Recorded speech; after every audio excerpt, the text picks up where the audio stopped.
대체할 수 없는 정통 경제방송 박근영의 데일리 시간입니다. 반갑습니다. 오늘은 3월 20일 목요일 방송입니다. 날씨가 덥습니다. 불과 얼마 전까지 영하 날씨였는데 오늘 거의 10도 중반 정도까지 지금 기온이 올라가면서 아주 여름 날씨가 성큼 다가온 느낌도 드는데요. 바뀔 때가 됐죠. 계절도 바뀌고 그 다음에 주식시장의 주도 섹터, 주도 종목들도 바뀌고 있습니다. 역시 방산과 조선, 우리가 좀 우려했던 것처럼 3월 들면서 경계감이 분명히 있을 것이고 2분기 접어들면서 반도체 섹터로의 순환매 가능성이 상당히 높다라고 계속 지속적인 방송을 좀 드렸었는데 글쎄요, 제가 맞추었다기보다는 섹터의 변화가 분명히 순환매가 나오면서 전체적으로 기존의 주도 섹터가 약간 변하는 모습이 나타나고 있는 것이 일단 현재 목격되고 있다, 이렇게 생각을 할 수밖에 없습니다.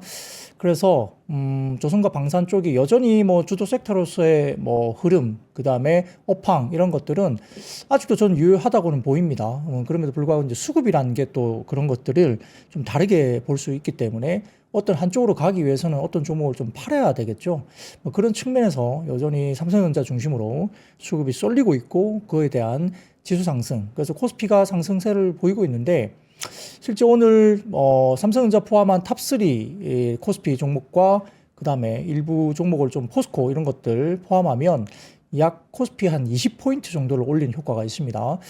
그렇다면 오늘 상승폭이 8포인트, 9포인트 정도 되는데 그러면 실제 시장은 마이너스 10포인트, 그러니까 그런 종목 몇 개 빼면, 그러니까 시총상위 삼성전자를 포함한 한두 개 종목 몇 개 빼고 나면 사실은 시장이 코스피도 마이너스였다. 그러면 종목도 좀 어려웠던 하루가 아닌가 싶고, 코스닥 같은 경우는 제약바이오 이런 쪽에서 좀 알테오젠, 급락이 또 나타났기 때문에 또 코스닥은 상당히 부침이 많았다는 거죠. 그래서 아마 조금은 예전에도 그랬지만 삼성전자가 막 주가가 독주하면서 올라가게 되면 시장이 좀 어려웠어요. 종목장이 잘 없고 전자만 올리고 코스피 지수만 올라가는 그런 상당히 좀 어려운 장이 또 될 수 있는 상황이기 때문에 약간의 스타일 변화 이런 것들에 대해서 우리가 좀 고민해야 될 시간이 좀 왔다, 이렇게 생각도 듭니다. 그래서 글쎄요, 최근에 강했던 구리라든지 이런 것들도 마찬가지고 금, 구리, 여기 또 투자했던 것들이 또 어떤 변수 때문에 단기적인 고점 형성, 이런 가능성도 저희가 배제할 수는 없습니다. 좀 더 간다, 금 같은 경우는 $3,500 간다, 이런 이야기도 있지만 또 모르죠. 어쨌든 $3,000 돌파하고 구리 가격도 일단 좀 이따 말씀드리겠지만 상당히 높은 가격으로 선물 가격이 신고가를 냈는데, 자, 이런 것들을 따라서 올라가던 종목들이 비철금속 이런 쪽도 마찬가지고요. 글쎄요, 언제 어떻게 또 변화가 될지, 또 여러 가지 우리가 관세 이런 것들이 또 협상을 통해서 어떤 관세 불안감이 또 완화가 돼버리면 이런 쪽은 또 다시 이제 하락 쪽으로 갈 수 있거든요. 그런 우려 때문에 가격이 신고가가 나온 상태라 그런 것들 꺾이기 시작하면 또 관련 섹터가 또 다시 변수가 생길 수 있다, 이런 것들도 조금 조심은 또 해야 되지 않을까, 이렇게 생각이 듭니다. 켈리 날다님, 오랜만에 실시간으로 듣습니다 주셨네요. 감사합니다. 여전히 저희 방송을 계속 들어주신 것도 상당히 좋은 방송으로 열심히 거듭날 수 있도록 계속 최선을 다하겠습니다. 퀄리티가 떨어지면 방송 그만둬야 되죠. 네, 그렇지 않도록 스스로 열심히 스스로 이제 굉장히 노력할 수 있도록 항상 고민하겠습니다. 자, 그러면 시장 이야기를 들어가 보도록 하죠. 오늘 사실 섹터는 별로 그렇게 준비가 많이 안 돼 있고요. 매크로 이야기랑 그 다음에 삼성전자를 포함한 반도체 이야기 좀 더 들어보도록 하겠습니다. 자, 코스피는 19.54포인트 상승 출발해서 장 초반 2648포인트 정도 시작했습니다. 2650포인트 언저리까지 사실 갔기 때문에 지수로 봐서는 약간 부담스러운 자리이긴 합니다. 단기적으로는 조금 부담스러운 자리이기도 하고요. 올해 아마 연초 작년 연말 즈음에 올해 코스피 기준 2700, 2750을 상단으로 봤던 증권사가 꽤 많았습니다. 제가 보기에는 아마 그 추정치는 좀 틀릴 가능성이 굉장히 높다라고 좀 보이고요. 증권사의 연말, 그다음에 연초 추정치, 하방이 얼마, 상방이 얼마, 근데 대부분 증권사의 추정치들이 어느 방향이든 한쪽 방향은 무조건 틀린다라고 저는 보고 있는데, 자, 상방 쪽이 좀 틀릴 가능성이 있지 않을까, 저는 그렇게 보고 있어요. 그래서 일본 증권사가 그 뒤에 새롭게 연초에 접어들면서 이제 3,000포인트까지 이제 올라가는 그런 모습까지 또 수정을 해서 또 발표한 증권사도 좀 있는데, 아무튼 고점이 올해 2,700포인트 것이다라는 이야기는 제가 판단하기로는 조금 틀릴 가능성이 좀 높지 않느냐, 이런 생각을 좀 해봅니다. 물론 뭐 장이 오른다고 해서 모든 종목들이 다 같이 올라가는 건 또 아니기 때문에 그런 고민은 좀 해야 되겠지만 네, 그런 것들 중심으로 시장은 여전히 좀 지수만 놓고 보면 강하다 이렇게 볼 수는 있겠습니다. 자, 국내 시장도 장 초반 반도체와 소부장, 2차 전지 상승 출발을 보였던 가운데 화장품과 정유, 그리고 CNT, 가상화폐, 온디바이스 AI, 리튬, 카메라 모듈, 전력설비, 철강, 석유화학, 창투사 이런 상승 출발을 보였습니다. 창투사 같은 경우는 퓨리어스 AI 관련된 M&A 이슈가 좀 불거지면서 어제 시간의 거래에서 관련주들 창투사가 꽤 많이 올랐던 것이 이제 장 초반에 오늘 영향을 미쳤다 볼 수 있는 상황이고요. 자, 그래서 뭐 개장을 일단 뭐 굉장히 높은 상승폭을 보이면서 20포인트 정도 상승 출발했지만 개장 직후에 시장 차익 물량이 바로 출회되면서 상승폭이 축소되기 시작했습니다. 자, 전일 미국 주식시장은 FMC가 경기 침체 우려를 완화시켜주면서 반등을 줬는데요. S&P 500도 플러스 1.1%, 다우도 0.9%, 나스닥은 1.4% 견조한 상승세를 보였습니다. 역시 파월의 커멘트가 시장의 상승을 주도했다는 모멘텀이 됐다 이렇게 볼 수는 있겠죠. 자, FMC 쪽에서 연방기금 목표금리를 4.25에서 4.5%로 만장일치로 동결을 했습니다. 점도표 속에 연내 두 차례 금리 인하 기조도 유지가 됐는데 근데 점도표의 변화가 있었죠. 자, 첫 번째 자료 좀 띄워주십시오. 자, 보시면 점도표 부분에 제일 왼쪽 보세요. 제일 왼쪽에 25년 점도표인데요. 보시면은 중간값은 역시 2회 정도의 금리 인하를 이렇게 보고 있는 상황인데 중간값 이외에 놓고 보시면 자, 중간값 관련해서 지금 올해 중간값보다 높게 점을 찍은 위원수가 기존에 바로 직전 FMC에서 4명이었는데 지금 보시면 제일 왼쪽 점도표 보세요. 제일 왼쪽 점도 보시면 2회 이상으로 지금 여러 가지 부분에서 보이는 게 그러니까 기존의 중간값보다 아래점을 찍은 위원수가 아래 보시면은 2명으로 감소했죠. 그게 원래 4명이었어요. 4명. 그리고 높게 점을 찍은 위원수가 원래는 4명이었는데 위에 보시면은 8명으로 증가했습니다. 그래서 올해 중간값보다 높게 점을 찍은 위원수가 4명에서 8명으로 증가했다는 것은 금리나 횟수가 좀 줄어들 수 있는 가능성을 좀 더 높게 점쳐지고 있는 거죠. 뭐 예를 들어서 금리 인하를 뭐 한 번 내지 뭐 이런 식으로 횟수가 좀 줄어들 것으로 본 위원이 기존 4명에서 8명으로 증가했고요. 중간값보다 아래 점, 그러니까 이제 금리를 더 많이 내릴 것이다 횟수로 봤을 때 이렇게 찍은 위원수가 기존에 4명에서 2명으로 이제 줄어들었던 거죠. 그러니까 이게 좀 중요한 중간값 관련된 점도표의 변화가 볼 수 있습니다. 자, 그렇지만 26년 3.375에서 3.375로 유지를 그대로 뒀고 27년 같은 경우도 중간값이 3.125에서 3.125로 유지가 그대로 됐고요. 장기 중립금리도 3% 정도 유지가 그대로 됐습니다. 자, 그런 것들 봤을 때 결국 27년까지 3.25%로 총 5회 인하를 그대로 시사하면서 기존 전망치는 유지가 됐지만 아까 말씀드렸던 중간값보다 높게 점을 찍은 위원수가 4명에서 8명 그리고 중간값보다 아래쪽으로 점을 찍은 수가 4명에서 2명으로 감소했다는 것이 일단 움직였다는 거죠.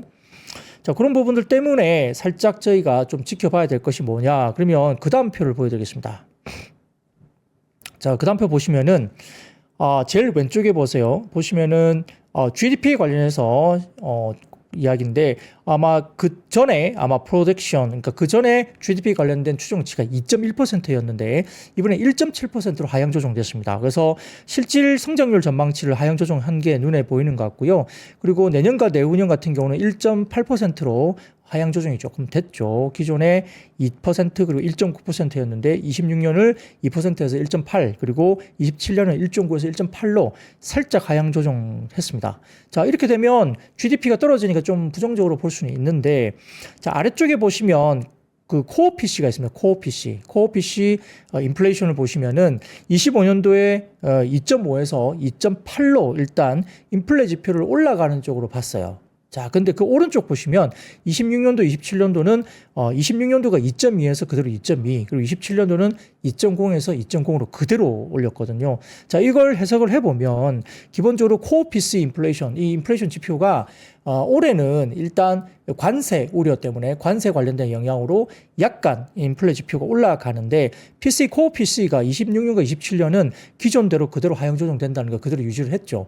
그러면 단기적이라고 보는 것 같습니다. 그러니까 파월의 이런 어떤 뭐 페드의 점도표에서 이런 추정치에서 결국은 인플레이션 지표가 올해는 올라갈 거로 보긴 보는데 이거는 아주 단기적일 거야 이런 이야기를 하는 거죠. 트랜지토리, 그러니까 이런 단어를 계속 쓰기 시작했어요. 예, 그래서 기존에 한번 트랜지토리 이야기를 썼다가 한번 낭패를 본 적이 있습니다. 파월 의장이. 근데 이런 것들을 이번에 다시 단어를 꺼내 들었다. 예, 그래서 25년도에 약간의 코어피스 인플레이션 관련된 부분들이 올라가지만 단기적일 것으로 보고 있고 26년과 27년도에 하향 조정되는 것은 여전히 그대로 유지를 한다고 보기 때문에 시장이 여기에 따라서 긍정적인 반응을 했다고 볼 수 있죠. 그래서 약간의 인플레 지표도 올라가고 GDP가 좀 안 좋게 빠지는 걸로 보는데 왜 시장이 올랐을까를 저희가 좀 지켜봐야 되는 것인데, 자, 이런 것들 관련해서 파월의 의장과 그 다음에 페드의 이런 전망치가 나오면서 긍정적인 해석이 됐다, 이렇게 평가를 하시면 될 것 같습니다.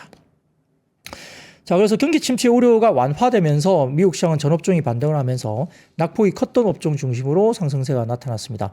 경기 소비재가 1.9% 상승을 했고요. IT가 1.3% 미국 시장에서 올라갔습니다. 테슬라가 4.7% 급등을 주었는데 캘리포니아에서 로보택시 운행 승인 통과 소식에 강세를 보였고요. AI 관련주도 투심 회복에 반등세를 주었습니다.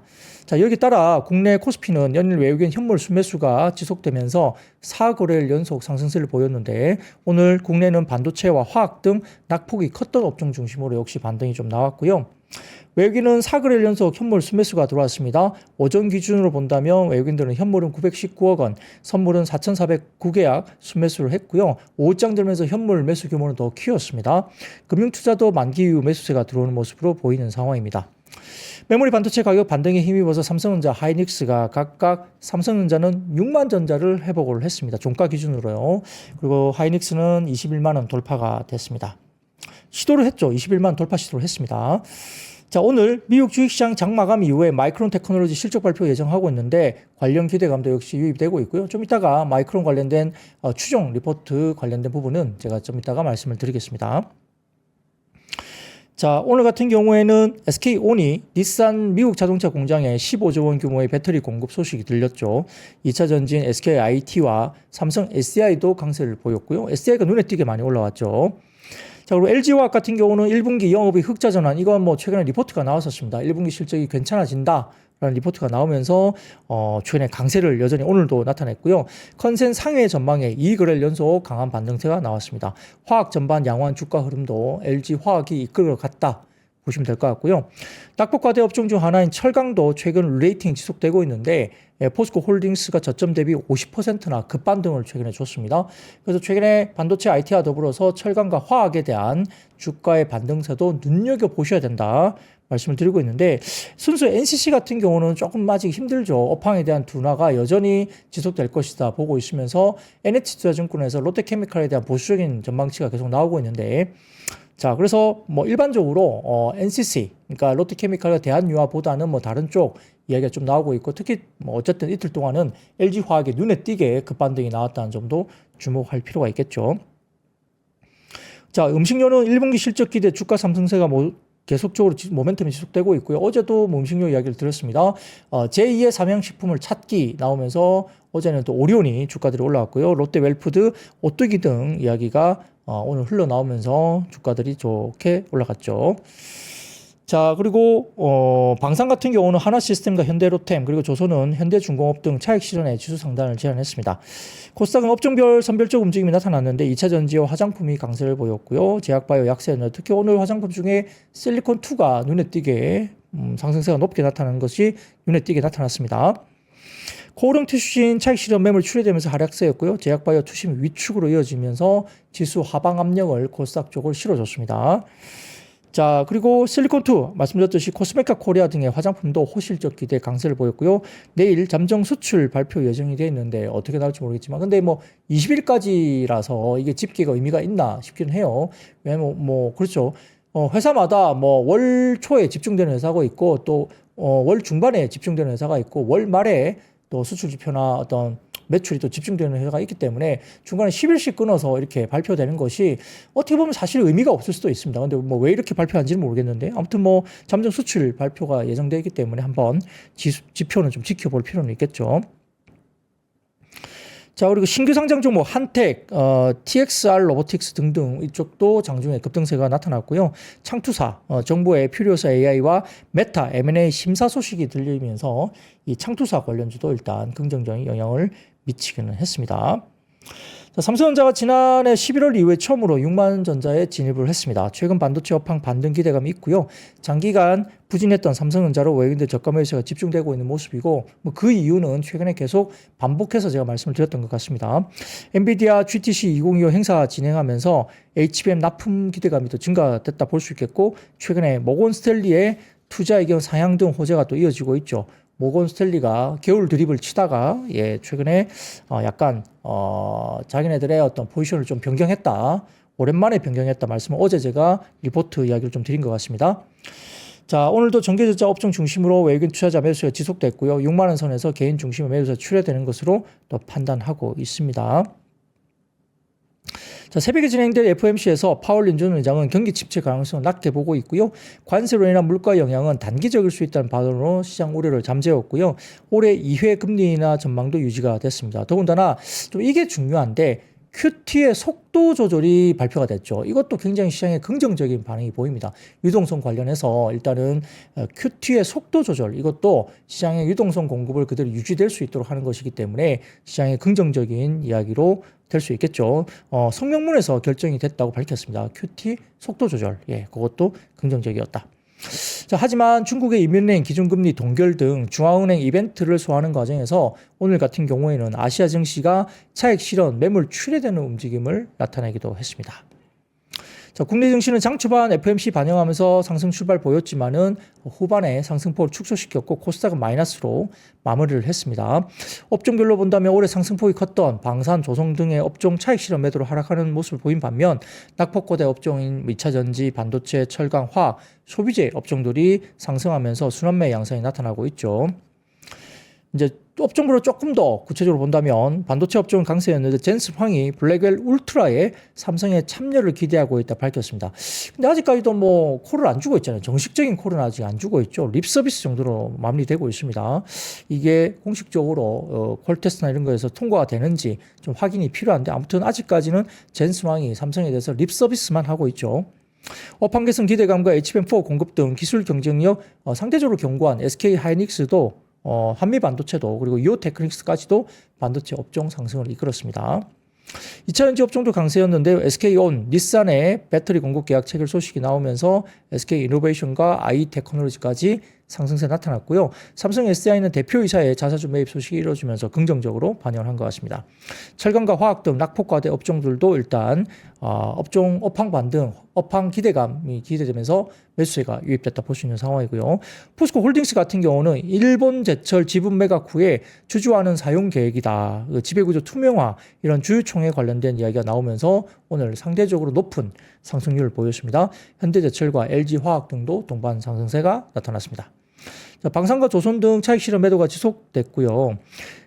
EU 집행위원회의 무기 공동조달 대출금 지원 세부 규정이 밝혀지면서 오히려 방산업종 하락세가 더 나타났습니다. 특히 오스탈사 인수 소식 이후에 강세를 보였던 한화 계열사들이 오스탈 CEO의 한화 이사의 합류 거부 소식 때문에 한화 그룹주가 대거 시장에서 빠지는 모습을 보였죠. 일단은 뭐 그 오스탈 관련된 이슈로 주가들이 올라왔기 때문에 자, 이것이 이제 악재로 작용하면서 거꾸로 오늘 상당히 한화그룹주를 끌어내는 모습이었는데 한화그룹주가 지금 방산과 조선과 이렇게 다 맞물리면서 두 섹터를 끌어올리는 어떤 축이 됐었던 부분도 있었기 때문에 한화그룹주의 하락은 방산과 조선 쪽에 오늘은 전반적인 업종에 대한 부정적인 인식으로 좀 반영이 된 것이 아니냐 그런 생각도 해볼 수가 있습니다. 자, 바이오 업종도 좀 빠졌는데요. 한올바이오파마 임상 결과에 대해서 약간 실망스럽다. 약간 뭐 조금 보수적으로 보는 시각이 나왔고요. 여기에 따라 한올바이오파마도 오늘 급락을 했고요. 알테오젠이 그냥 또 오늘 급락했죠. 10%대 급락을 했습니다. 코오롱 티슈신 이쪽도 차익 실현 매물 출회되면서 바이오 업종 전반적인 투심이 오줄면서 좀 더 악화되는 모습도 나타났다. 이렇게 볼 수도 있겠습니다. 자, 업종 상승 탑3는 전기전자, 의료, 정밀기기와 음식료, 담배, 그리고 업종 하락 버텀 3는 운송, 창고와 일반 서비스, 건설 정도로 보시면 되겠습니다. 뭐 하나에어로스페이스 관련해서 아마 유증 공시가 나왔던 것 같아요. 제가 오후에 다른 외부 법인 미팅이 있어가지고 오늘 그걸 제가 체크를 못했었는데 아마 관련된 유증 이슈가 또 있어서 아마 이런 부분들이 좀 더 악재가 아니었나 생각도 듭니다. 튜닝 브랄맨님 감사합니다. 예, 공시 관련해서 언급을 주셔가지고 제가 지금 그 댓글을 봤습니다. 자, 그러면 그다음 매크로 이야기를 한번 들어보죠. 첫 번째 이야기입니다. 관련된 월스트리트 저널 닉 티밀하우스 이야기인데요. 급하게 QT 조정 가능성을 페드가 언급했었다. 이 이야기가 나옵니다. 자, 부채 한도 위기가 다가오면서 연준은 QT 조정을 고려를 했었다는 이야기를 한 거죠. 자, 페드의 대차대표 축소 정책은 6.8조 달러 규모의 자산을 줄이기 위해서 국채와 MBS를 축소하고 있는 상황인데 지난 3년 동안 진행되어 왔고 2020년 팬데믹 당시 급격하게 증가했던 자산을 정상화하는 과정으로 QT가 진행됐습니다. 현재 국채는 최대 월 250억 달러, MBS는 최대 월 350억 달러씩 축소를 하는데 페드가 왜 정책을 QT 축소로 조정을 하려고 하는 것이냐. 2019년에도 연준은 자산을 축소하다가 자금 시장이 경색되면서 정책을 되돌린 경험이 있었습니다. 부채한도 협상과 충돌할 위험이 있는데 부채한도가 연장되지 않으면 재무부는 채권을 덜 발행하고 이는 연준의 유동성 축소 정책과 맞물려서 금융시장에 충격을 줄 위험이 있다는 겁니다. 유동성 부족 문제가 있는데 페드는 금융 시스템에서 필요한 은행 중기부 수준을 정확히 알지 못하고 중기부금이 너무 빠르게 감소하면 단기 금융시장에서 혼란이 발생될 가능성이 있기 때문에 이를 방지하고자 이번에 페드가 정책을 좀 조정한다. 그래서 QT 조정 관련된 부분들이 이제 언급이 되고 있다. 이렇게 볼 수 있죠. 자, 이것은 시장에서 약간 우려하는 부분들을 조금은 우려를 완화시켜주는 것도 긍정적인 모습도 있기 때문에 이것이 어제 미국 시장에서 다소 조금은 주가가 올라가는 쪽에 영향을 좀 일부 미친 것이 아니냐 이렇게 분석이 될 수 있겠습니다. 자, 그런 것도 중심으로 이야기를 드렸고요. 자, 키움증권 자료 2개만 가져왔어요. 자, 그 다음 표 보여주세요. 키움증권 자료인데, 제일 위에 보시면, 이렇게 동그랗게, 이렇게 빨갛게 이렇게 동그라미 되어 있죠. 이게 뭐냐면, 정부의 긍정적인 뉴스와 정부의 부정적인 뉴스인데, 지금 보시면, 긍정과 부정과 관련해서 밑에 막대 그래프 보시면, 역사적으로 지금 25년도가 굉장히 낮게, 긍정에서 부정을 뺀 부분들이 굉장히 낮게 형성됐다. 그러니까 부정적인 이슈가 극에 달하고 있는 거죠. 그러니까 이렇게 핑크색으로 보이는 이 실선, 그게 쭉 올라간 것이 결국은 정부 정책의 부정적인 뉴스가 극에 달하고 있기 때문이죠. 긍정적인 뉴스도 약간 올라가고는 있는 모습이 보이고는 있지만 25년도를 들면서 정부의 부정적인 뉴스가 너무 극에 달하고 있습니다. 그렇기 때문에 전체적인 긍정과 부정 사이에서 상당히 심리가 여러 가지 부분에서 미국 시장입니다. 미국 시장에서 이렇게 부정적인 이야기들이 압도하는 상황이다. 이기 때문에 심리 지표와 같은 소프트 데이터들은 상당히 이렇게 좋지 못하게 가고 있는 거죠. 자, 그렇기 때문에 긍정적인 뉴스를 들었다, 부정적인 뉴스를 들었다 봤을 때 부정적인 뉴스가 너무 압도하고 있기 때문에 이런 부분에서 이제 센티가 상당히 좀 너무 급하게 센티가 안 좋아진 것이 아니냐. 그래서 조금 과하게 이런 부분들에 대해서 전념이 됐다. 과하게 부정적인 이슈가 전념이 되어 있다는 점에서 주가가 어느 정도 이제 바닥을 보고 어느 정도 반등을 줄 수 있다는 거죠. 최근에 10% 이상 시장이 빠졌었기 때문에 약간 바닥론에 대한 이슈가 이런 부분들에 대한 센티멘트가 너무 극단적으로 이제 한쪽으로 부정적으로 가 있다는 것이 이 바닥론에 대해서 이야기를 할 수 있는 거죠. 자, 이런 것도 중심으로 좀 보였던 것 같고요.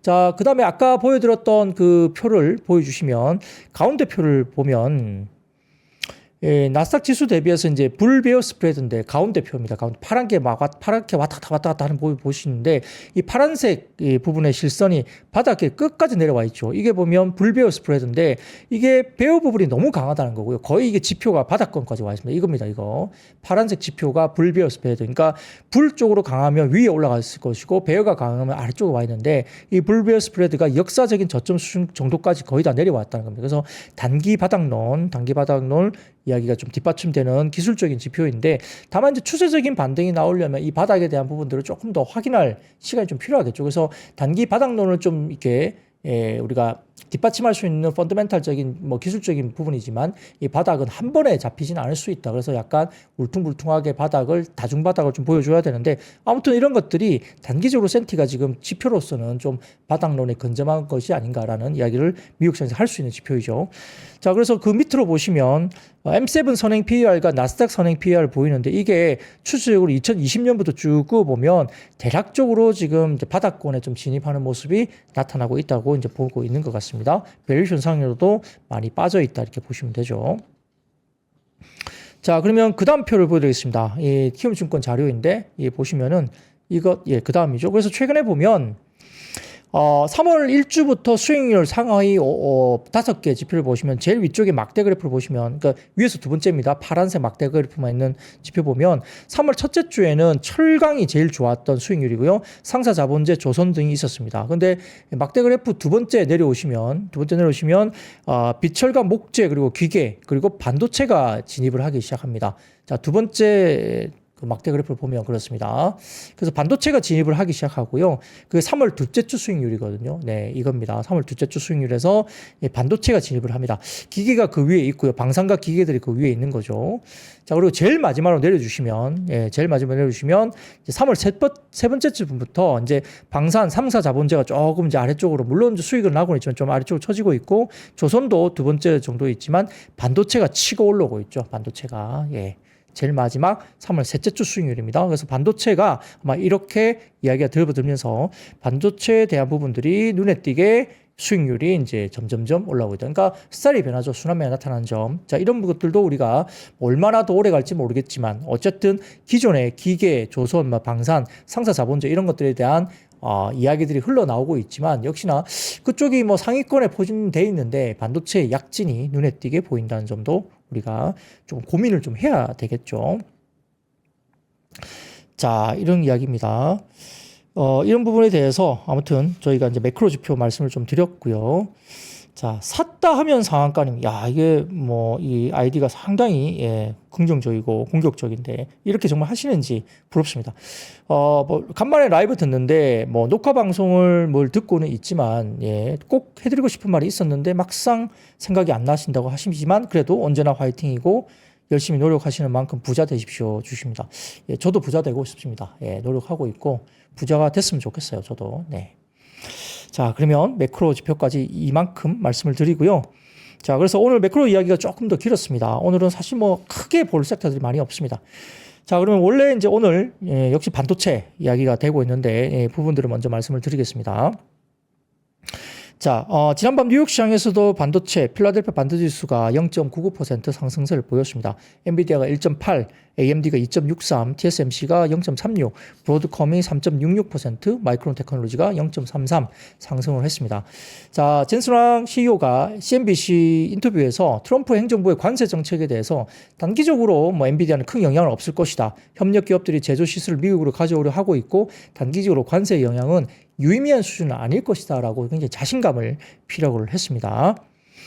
BNK 투자증권은 오늘 보고서를 통해서 반도체 업황 관련된 일반 메모리 칩이 재고 조정이 순차적으로 끝나면서 수요 개선이 이루어지고 있고 HBM 수급은 여전히 빡빡하기 때문에 SK 하이닉스에 유리하다고 밝혔고요.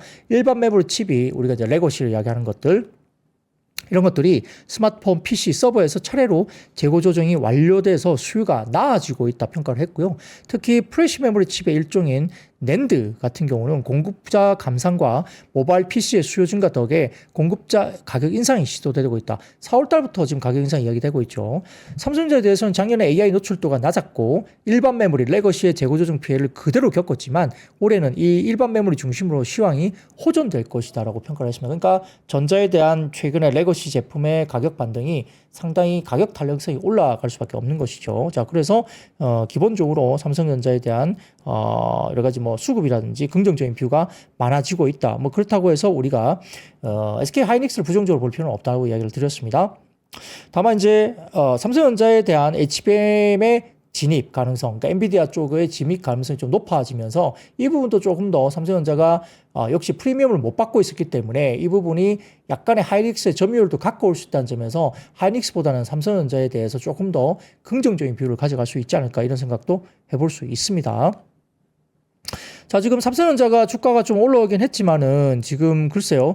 삼성전자가 아마 PBR 기준으로 1배 정도까지 올라왔을 거예요. 지난번에 삼성전자가 뭐 0.9배 정도까지 뭐 주가들이 빠져 있었기 때문에 사실은 너무 싸게 거래됐죠. 청산 가치도 안 되고 그렇기 때문에. 그래서 PBR 1배 정도 수준인데 삼성전자가 PBR 평균 중간값이 삼성전자가 1.4배입니다. 그래서 올라가게 되면 약 2배 가까이도 갈 수는 있는데 중간값치가 1.4배거든요. 근데 지금 중간값이 뭐 말도 못하게 중간값도 안 되고 지금 1배 수준까지 정도 올라와 있어요. 그러니까 아직까지 뭐 1.8배, 2배 이 정도까지 밴드 상단이 놓여 있다면 뭐 하이닉스는 2배가 넘었었잖아요. 작년에 2배가 넘었었는데 PBR이. 근데 전자가 지금 1배 수준이라 평균치인 뭐 1.4배 정도까지는 가도 되지 않나? 이런 생각을 해볼 수 있죠. 업황 좋아지고 HBM 만약에 들어간다고 한다면 그러면 글쎄요. 1.4배면 어느 정도 될까요? 뭐 8만 전자 이상은 좀 가야 되지 않을까요? 그 정도라면 그 정도까지 가능하고요. 뭐 2배를 가면 더 많이 날아가야 되겠죠. 그러면 정말 누구 말대로 10만 전자의 시장이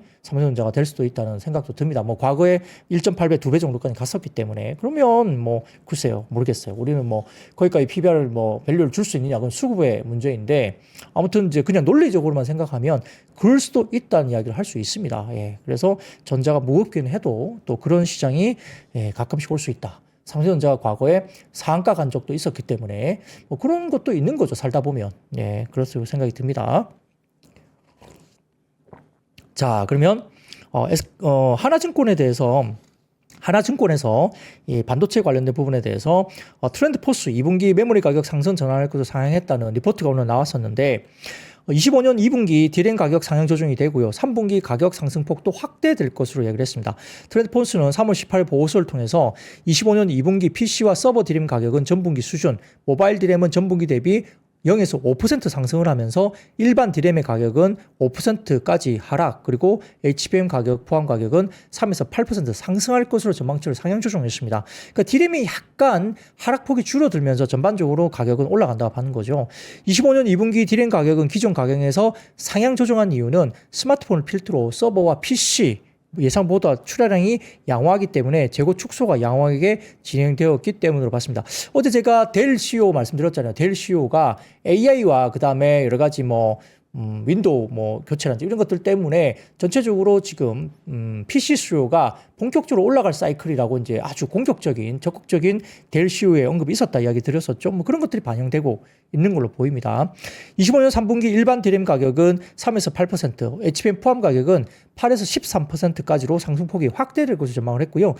기존 전망치는 2분기 일반 디램 가격 3에서 8% 하락, HBM 포함 가격은 전분기 수준이었는데 이게 올라가고 있는 거죠.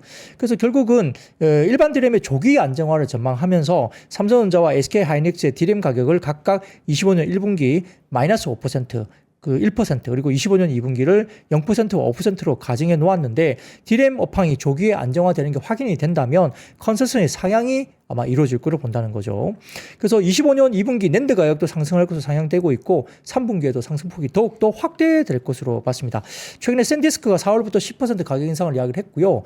그 다음에 우리가 YMTC, 중국에서 YMTC가 공격적인 물량을 내면서 전체 메모리 반도체의 가격 하락 조정의 주 원인이었다 이야기를 했던 이 회사도 4월 달부터 가격 인상을 지금 공표하고 있습니다. 그렇기 때문에 역시나 이렇게 가격이 중국 업체까지 가격을 올릴 정도니까 재고가 조정되면서 이게 수요가 조금 더 뒷받침되고 있고 이런 부분들 때문에 역시나 업황이 이제 턴이 된다 이렇게 이야기되는 부분이 있을 수 있겠죠.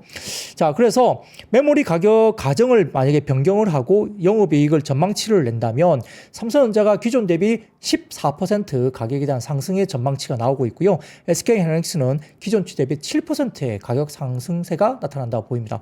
그러면 전망치 상향 조정이 어디가 더 높습니까? 삼성전자가 훨씬 더 높게 나오죠. 그래서 지금은 전반적으로 디스카운트 돼 있고 상대적으로 할인율이 높은 게 삼성전자이기 때문에 주가가 지금의 민감도가 상향에 대한 민감도가 삼성전자가 좀 더 커진다라고 좀 생각도 들겠죠. 하이닉스가 나쁘던 것도 아니고 하이닉스도 좋아지겠지만 삼성전자에 대한 어떤 민감도가 더 크다라고 생각도 할 수 있는 겁니다. 자, 그런 것들도 같이 보시면 좋을 것 같아요.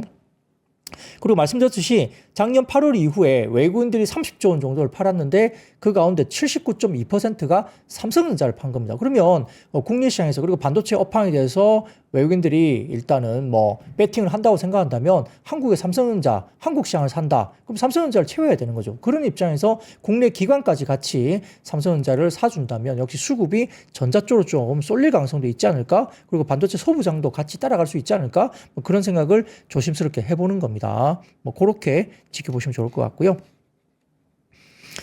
자, 그러면 뭐 거기에 대해서 오늘 트렌드포스 좀 보여드릴까요? 자, 첫 번째 트렌드포스 관련된 자료를 좀 올려주시면 이겁니다. 디램에 관련된 평균 스팟 프라이스인데요. 파란 색깔이 3월 5일부터 11일까지 그리고 노란 색깔이 3월 12일부터 16일까지인데요. 여기 보시면 각 모델별로 보시면 파란 색깔보다 다 올라왔습니다. 예, 왼쪽 보시면 0.68, 그다음 왼쪽에서 두 번째 1.06, 세 번째가 1.38.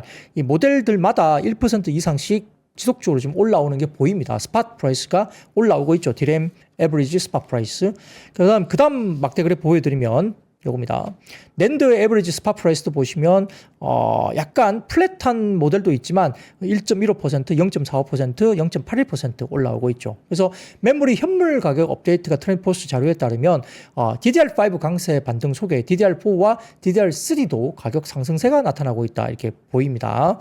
디램과 낸드가 대부분 다 가격세가 여러 가지 부분에서 상승세로 추세가 보인다는 점 긍정적으로 이야기를 할 수 있겠습니다. 자, 그리고 그 다음 표 보여드리겠습니다. DS투자증권의 자료인데, 자, 그래서 반도체 장비업체 공정별 밸류 체인입니다. 이게 조금 작게 보일 수도 있는데, 이게, 우리가 A4 용지 한 장짜리로 보이는 자료인데요.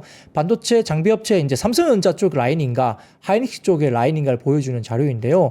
이게 삼성전자 쪽의 매출이 좀 더 크면 삼성전자 쪽으로 조금 이렇게 했고 SK 하이닉스 쪽이 좀 더 크면은 SK 하이닉스 쪽으로 이렇게 조금은 분류를 해놓은 것 같아요. 그래서 매출 비중이 좀 더 높은 고객사향으로 기재가 된 DS증권의 자료입니다. 그래서 만약에 전자가 굉장히 좋다 그러면 전자 쪽에 낙수 효과가 있는 쪽으로 좀 봐야 될 것 같고 하이닉스가 더 좋아진다 그러면 하이닉스 쪽으로 어떤 쪽에서 더 좋아지는지 보시고 이 종목별로 그 영향을 좀 같이 구분해서 좀 보시면 좋을 것 같습니다.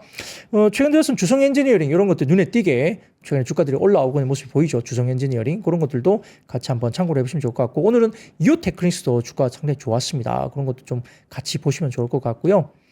자, 그리고 그 다음 표입니다. 반도체 소재 부품업체 공정별 밸류 체인도 마찬가지로 두 번째 보시면 첫 번째 보여드린 것은 장비였고요. 지금 두 번째 보여드린 것들은 소재 부품입니다. 보시면 삼성전자, SK 하이닉스 쪽으로 어떤 쪽으로 좀 더 비중이 좀 높은지 보여드린 거니까 각각의 이 소재 부품 쪽으로 각각의 구분해서 이렇게 종목들을 좀 보아주시면 좋을 것 같습니다. 요즘에 동진 세미캠 이것도 포토레지스트가 삼성전자 쪽에 있는데 이게 상당히 높게 흐름이 좋습니다. 동진 세미캠 이런 종목들도 같이 한번 잘 보시면 좋을 것 같아요. 자, 거기다가 그 다음 헤드라인 보여드릴게요. 디지타임즈 아시아의 헤드라인입니다. 삼성전자의 좀 긍정적인 소식일 수 있습니다. 예, 헤드라인 요겁니다. 자, 삼성전자의 5대 HBM3가 엔비디아 최근 감사한 이제 오디트라죠. ADIT, 오디트 감사에서 만족스러운 평가를 받았다. 아마 제가 기사 내용 중에 기억하는데 점수가 92점인가? 한글 번역 기사가 그렇게 나왔던 것 같긴 한데요. 정확하지 않을 수도 있습니다. 근데 제 기억 속에 그 정도였던 것 같은데 상당히 높은 점수로 평가를 받았죠. 제가 이번에 그 엔비디아가 한국 들어와서 삼성전자 관련된 이야기를 하면서 상당히 좀 만족스러운 점수가 나온 것 같다는 시장의 어떤 미확인이지만 그런 분위기가 좀 이렇게 돌고 있다. 그런 이야기가 좀 돌고 있다 말씀드렸는데 그런 식으로 이제 디지타임즈 아시아에서도 그렇습니다. 근데 이게 확인된 건지 아니면 어디 도는 기사를 또 얘네들이 받아서 썼는 건지 그건 알 수는 없어요. 삼성전자가 공식적으로 뭘 발표한 건 아니기 때문에 그렇긴 한데 아무튼 디지타임즈 아시아에서도 이런 이야기가 나왔습니다. 그래서 엔비디아의 품질 인증을 이루면 6월에 통과할 것으로 예상된다. 5월 말, 6월 초 이렇게 나오는데 이게 트렌드포스도 이런 비슷한 기사를 썼거든요. 그래서 이번 감사 결과는 HBM3의 성능과 안정성이 인정받았음을 의미한다. 이렇게 될 것이고요. 그래서 엔비디아 인증을 받으면 데이터 센터 시장에서 경쟁력이 강화될 것으로 보고 있는 상황이다. 이게 보는데 HBM3 12단에 대한 이런 의미는 역시 4에 대한 기대감을 높이는 거죠. 그러니까 사실은 진검승부는 HBM4입니다. HBM4. 3E 12단. 뭐 그게 들어간다고 해서 얼마나 달라질까 생각을 하는데 4에서 뭔가 변화가 생긴다면 아무래도 삼성전자가 SK 하이닉스의 어떤 마켓 쉐어를 좀 뺏어올 수 있는 그런 결과가 되는 것이죠. 그러면 상대적으로 삼성전자에 대한 모멘텀이 좀 더 커 보일 수 있다. 모멘텀 플레이로 봐서는 그럴 수 있다 생각이 드는 거죠. 자, 이런 것들까지 좀 지켜보시면 좋은 것 같습니다. 네, 그렇게 보시면 좋을 것 같고요. 그래서 이제 하드소프트 엔지니어님께서 또 소가 말씀을 주시는데 희망 기사, 예, 새눈 까마귀도 마찬가지시고요. 모르겠어요. 예, 우리가 이제 양치기 소년이 계속 이제 거짓말하다가 어느 순간 이렇게 나타나거든요. 우리가 원피스라는 애니메이션도 보더라도 우솝이 예전에 우솝이 살고 있던 마을에서 계속 양치기 소년처럼 우솝이 자기 마을에서 거짓말을 계속했습니다. 근데 어느 날 정말 해적이 나타났거든요. 그래서 우솝이 이제 계속 거짓말을 하다가 그 주민들이 안 믿었죠. 근데 진짜 해적이 나타났거든요. 그래서 뭐 그런 식의 정말 반복이 될지, 예전에 우리가 이야기했던 양치기 소년과 원피스의 우솝과 같은 그런 이야기가 될지 잘 모르겠습니다. 네, 어쨌든 글쎄요. 뭐 하이닉스도 그렇고 삼성전자도 그렇고 어쨌든 화이팅 해야죠. 국내 반도체 업체가 어쨌든 글로벌 시장에서 이런 HBM 시장에서 마이크론을 제치고 확연하게 이렇게 우리가 끌고 갈 수 있는 그런 힘이 있으면 좋겠다. 양사다 모두 화이팅 하시기 바랍니다. 자, 그래서 그 부분을 보시고 그 다음에 오늘 소티펠에서 마이크론 투자 의견을 매수를 유지했습니다. 목표 주가를 $130 그대로 유지를 했는데요. 마이크론이 목요일 장 마감 후에 실적 발표를 앞두고 있는데 아마 이 관련된 마이크론 투자 의견이 그대로 이야기가 되고 있는 상황인데 전망이 좀 긍정적으로 또 리포트가 이미 나왔습니다. 그래서 2분기 4월부터 6월까지 낸드 가격 개선이 될 가능성이 높고 그리고 메모리 수요 회복 신호도 포착되고 있다 하고 리포트가 나왔습니다. 그래서 마이크론 실적에 대한 뭐 프리뷰 리포트가 나왔기 때문에 목표 주가 $130 이렇게 나왔습니다. 어떨지 모르겠네요. 일단 발표가 되면 한번 확인하면 좋을 것 같습니다. 자, 그리고 엄브레 리서치 쪽에서 오늘 변압기 관련된 JP 모간 리포트를 조금 언급을 주셨는데, 자, 이걸 제가 다시 한번 가와 봤는데, 오늘 이제 반도체가 상당히 좋았기 때문에 오늘 시장이 이제 종가 무렵에 장중에 조금은 변압기 쪽이 현대일렉트릭도 좀 밀리다가 종가 무렵은 플러스로 마무리를 했거든요. 최근에 꽤 기간 조정도 했고 꽤 밀렸었던 섹터라서 이 변압기가 역시 이제 이렇게 데이터 센터 관련된 부분들도 영향이 있기 때문에 JP 모건에 관련된 리포트를 한번 말씀을 좀 드리는데, 자, 거시경제 둔화 우려가 있었다. 이제 변압기 관련해서 우려 요점은 글로벌 경기 둔화나 미국의 경기 침체, 전력 인프라가 투자가 줄어들 수 있다는 걱정이 있는데 JP모건에서는 전통적으로 송전 투자는 경제 성장과 직접적인 연동성이 낮다. 그래서 기본적으로 지금 상당히 사이클로 지금 해야 되는 상황이기 때문에 경제 침체 뭐 이런 여러 가지 우려 이런 것들이 전력 인프라 투자를 줄이지 않을 것으로 보는 거죠. 미국 기준으로 본다면 과거 데이터를 보면 광역 전력망 구축은 신규 발전원 연결과 노후 자산 교체가 핵심 동력이기 때문에 GDP 변동과 상관관계가 크지 않았다. 경기 침체와 별로 연관이 안 된다. 그냥 해야 되는 거다. 이렇게 이야기를 하는 거죠. 그래서 아마 경기 침체 우려나 이런 것들이 있지만은 송전 투자 자체는 크게 꺾이지 않을 것이다라고 JP모건은 이야기했습니다. 두 번째는 데이터 센터 투자 둔화와 AI 전력 수요를 우려를 하는데요. 챗GPT나 딥시크 등 AI 붐이 한풀 꺾이거나 일부 하이퍼스케일러 쪽에서 DC 투자를 재검토한다는 소식이 주는 불안이 있을 수 있는데 JP모건 분석은 일부 기업들의 투자 지연이나 취소 이슈가 있을 수 있겠지만은 전체 수요 파이프라인은 여전히 견고하다 평가를 했고요. AI로 인한 효율성, 전력 사용량 감소보다는 AI 모델이 확산되는 규모가 더 크고 신규 적용 확대가 더 크기 때문에 전력 수요 증가로 이어지는 효과가 더 크다는 견해를 했습니다. 그래서 뭐 제조업 리쇼어링, 그다음에 전기차, 건물 전동화, 산업 전력화 등이 추가적인 부양 요소가 있기 때문에 전력 장비 수요는 크게 영향을 받지 않을 것이다 평가를 했고요. 세 번째, 관세와 무역 정책 변화의 우려가 있는데 미국 정권 교체 이후에 추가 관세 부과와 무역 분쟁 재점화 등으로 특히 해외 아시아 쪽 제조사가 타격을 받을 수 있다는 걱정이 있다는 겁니다. 그런데 JP모건은 한국 기업, 특히 현대일렉트릭을 예를 들면서 최근 예비 판정에서 덤핑 마진율 0%가 나왔다고 합니다. 현대일렉트릭이. 그리고 이 수치는 최종 결과에서 크게 바뀌지 않을 가능성이 높기 때문에 현대일렉이 영향을 거의 안 받는다는 거죠. 철강이나 기타 원재료에 대한 추가 관세가 생겨도 공급 부족이 워낙 심하기 때문에 가격 전가로 이루어질 가능성이 높다고 봤습니다. 특히 미국 정부가 변압기, 배전 장비를 핵심 인프라 자산으로 보고 있다. 뭐 조선 쪽으로 굉장히 좋게 보는 것과 마찬가지죠. 무차별적 관세 인상보다는 해외 기업의 현재 생산 설비, 긴급 교체 수요 등을 고려한 정책이 이어질 것으로 판단을 했죠. 자, 그리고 네 번째, 미국 재생에너지 정책 불확실성이 있는데 우려 요점은 새 행정부가 연방 허가 제한이나 그린론 동결 등을 통해서 재생에너지 투자에 제동을 걸 수 있다는 걱정이 있는데 IRA 세액 공제 폐지 가능성을 들었습니다. JP모간 분석에서는 현재 미국 재생에너지 프로젝트 중에 연방 토지 의존도는 5% 미만이라 전체 프로젝트에 미치는 영향은 제한적이다. 그리고 IRA 세제 혜택은 법 개정이 필요하기 때문에 만만치 않다. 행정명령만으로 폐지되기는 어렵다고 봐서 이 변압기가 그렇게 영향을 안 받는 거다. 그리고 공화당 다수 의견도 제조업 리쇼어링, 지역 투자 유치에 우호적이기 때문에 영향을 안 받을 것이다. 이야기를 했습니다. 장기적으로 재생에너지 설치는 계속 늘어날 거다 본 것 같고요. 그리고 다섯 번째, 전력 장비 가격 고점 및 향후 하락 가능성에 대해서 이야기되고 있는데 우려 요점은 최근 변압기 개폐 장치 제조 PPI가 급등했는데 곧 정상화가 시작되지 않을까라는 불안인데 JP 모간 분석은 아마 대형 변압기 시장은 공급 부족이 심각하다는 점에서 일렉트릭이 여전히 좋다. 신규 증설도 대부분 26년, 27년 이후에 생산 기여가 가능하기 때문에 그 사이에는 상당히 계속 좋을 것이다. 그리고 경쟁 심화 관련해서는 특히 중국과 신흥국이 우려 요점이 있지만 아마 기술적인 부분에서 인증 절차가 까다롭기 때문에 국가 안보가 있어서 쉽게 아마 침투가 안 될 것이다. 결과적으로 상당히 긍정적으로 변압기를 봐야 된다는 JP모건의 이야기가 나왔습니다. 자, 시간이 벌써 57분인데요. 짧게 몇 가지 이야기 드리겠습니다. SK온이 닛산과 전기차용 배터리 공급 계약 체결 소식과 테슬라의 급등 소식 때문에 2차 전지가 일부 올라왔습니다. 이건 상당히 간단한 이야기고요. 자, 세 번째입니다. 섹터 순환매와 긍정적인 업황 분석이 화장품이 상승했는데, 자, 그 다음 표 하나만 보여드리겠습니다. 한투증권에서 올려주신 자료인데 이게 실리콘투의 재고자산 추이입니다. 실리콘투는 어떻게 하죠? 재고자산을 쌓아놓고 그걸 이제 매출로 인식을 하잖아요. 나중에 판매가 되기 때문에. 그래서 실리콘투의 재고자산이 다시 치솟기 시작했습니다. 그래서 아마 이 부분 때문에 화장품 섹터 가운데 오늘 실리콘투가 순환매 영향과 실리콘투의 매출 전망이 상당히 긍정적으로 이슈가 나오면서 이렇게 주가가 좀 많이 꽤 튀어올랐다 보시면 될 것 같고요. 네 번째, 알래스카 LNG 사업 경제성 우려 때문에 관련주가 하락을 했습니다. 자, 알래스카 관련된 LNG 프로젝트에 대해서 기대감이 상당히 높았기 때문에 관련주가 많이 급등을 보였지만 막대한 투자 비용이 불확실성으로 리스크가 매우 높다는 거고요. 그 다음에 특히 이미 생산 인프라가 구축되어 있기 때문에 추가 투자 부담이 없는 카타라 등 중동산 LNG 대비 천문학적 개발 투자가 새롭게 들어가야 되고 비용 투자 문제가 있다는 거죠. 그리고 실제 LNG 운반까지 최소 5년이라는 개발 기간이 요구되고 있는데 이에 따른 프로젝트의 연속성 담보하기 어렵다. 자, 다음에 대통령 바뀌면서 당이 바뀌어버리면 어떡하냐 이 이야기를 하는 거죠. 그래서 이러한 여러 가지 LNG 투자 관련된 알래스카 LNG 사업은 굉장히 리스크가 있다라는 우려가 부각되고 있다는 이야기입니다. 그래서 최근에 주가들이 많이 올랐지만 이에 대한 부담감 이런 것들 때문에 여러 가지 부분에서 관련된 알래스카 LNG 사업과 관련된 피팅, 밸브 이런 쪽 중소형 철강 관련주들도 역시 오늘 주가가 빠졌다라고 보입니다.